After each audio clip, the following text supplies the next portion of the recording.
the boom had this retractable and adjustable arm, which a person operated, that basically was required to get the dialogue. And this thing was a microphone on the end of a big, long stick.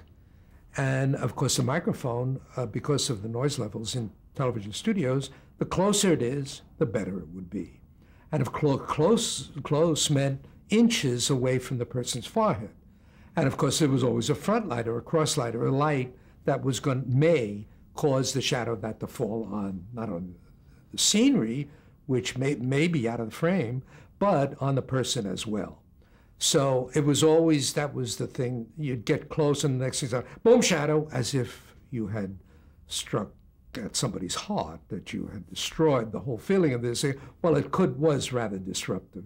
And there's this constant battle, not only to light it well, but also to do this very, very mechanical part of it. And of course, for example, on this particular show we're talking about, The Sound and the Fury, the headpieces, in other words, the piece that goes on top of the scenery to extend the height of it, and the ceiling pieces went on after dress rehearsal, which meant that many lights were blocked, many things didn't work. I mean, it was disastrous from a lighting standpoint. Well, getting back to the boom shadow, I had a shadow not of the microphone, but I had a shadow of the arm, not only a shadow of the arm, the shadow of the pedestal and the operator itself, all on one wall. And this one out on the air. Oh yeah, out on the air, perfectly. We also, it was also the show that had a great firefly effect. I'll make this as short as possible. Claude Travis came in and he said, Bill, now you can imagine, this is the first time I felt any nervousness because I realized I was behind in the setup of the studio. And it was chaos with the sets going up, the lighting going up, everything going up at once, and a full 24 hours later than we normally would do this thing. So Claude came up and he said, Bill, you know about the firefly effect. Now, NBC had a special effects department, and of course, they were too expensive to have on the show, so we were to ad-lib this firefly effect for the opening of the show. So the special effects department had sent over 5,000 feet of very thin telephone wire and all these little miniature P-lamps that were to be hidden in bushes, right? So I said, get me a couple of guys, get them in here, and send them down in the basement. We'll put together this firefly effect. I'm too busy. And these two guys came in, they get down in the basement, and they start putting.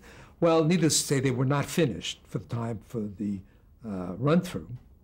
And now we're approaching the dress rehearsal. I went down in the basement. This thing is filled with wire and lamps and so on. They're still not ready. This effect was put into the bushes between dress rehearsal and the air show. And I remember telling one of the stage says, you know about fireflies, how they go on and off in this air? And they had this little mechanical switch where they were going to wire the fireflies in different circuits so the little ones, a little cover, a few would light here, and then here and here and here. This would be a great firefly effect for the opening sequence. And the director of the show was Vinnie Donahue, and Fred Coe's control room were extremely quiet. The only person you heard was the director, and he spoke only in conversational tones. So it was very still. Now we have the opening of the show.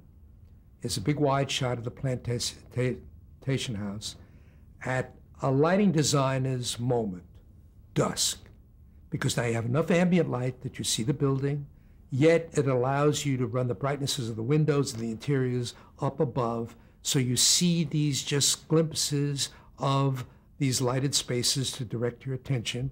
And of course, the trees and bushes have a highlight on them, no front light, and we were dusk. Easy effect to get. And Vincent Donahue was up in the front row, and I can just barely hear him. He says, "Dolly in." And the camera starts to go in. Then he says, "Night sounds." Sound effects guy, hear the crickets, and then the great lighting moment. Fireflies. The fireflies on. I gave the cue. All of a sudden, this whole bush lights up, goes out. Second one comes up. They had wired them in 3 circuits. This bush, this bush, this bush. We couldn't stop it. It was like a neon sign. I couldn't kill the fire. That started it. And for how long was it on the screen? Well, until I could. An eternity, right? An eternity, which probably only 3 seconds, right? But we killed it. And that was start of the downhill of that show. What it taught me was that, first of all, you don't know everything.